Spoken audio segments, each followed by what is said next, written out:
I'm Steve Novick, and I'm running for the United States Senate. One thing we have to do, of course, is get out of Iraq and hold accountable the people who got us there.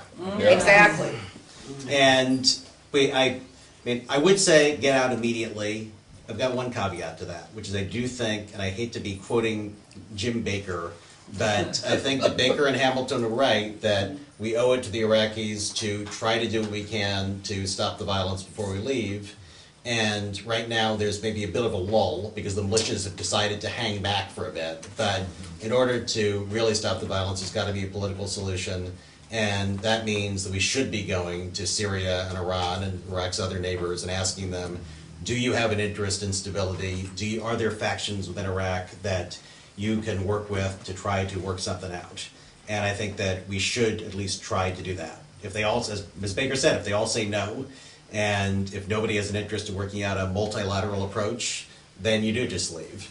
But I think that we need to give that a shot, and if there's a role for some continuing American presence as part of a multilateral effort, I think that it's worth a shot.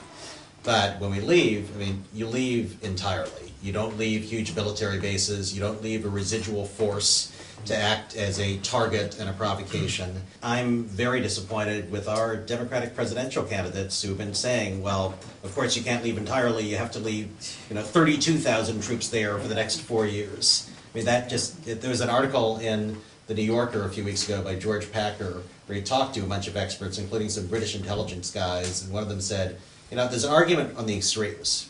There's an argument that, okay, send 500,000 troops there forever and try to maintain order. That might work if there was any chance of us actually doing that. And the guy said, there's also an argument for you to just get out entirely. But there's no argument for these halfway measures. There's no argument for leaving a random number of troops there just because it seems like the moderate thing to do. So I would like it if this were resolved by the time I get there. It's beginning to look like it won't be. And I will put whatever pressure I can on our new Democratic president to resolve the issue and not just let things drag on. Here, here. But even if we weren't in Iraq, we'd have tremendous challenges in a variety of other areas we've been neglecting, partly because we've been in Iraq. I mean, we have global warming and a collapsing healthcare system and an economy which a few years ago would have said seems to only work for the top 1%. Now I think I'd say it only works for the top 1/10 of 1%.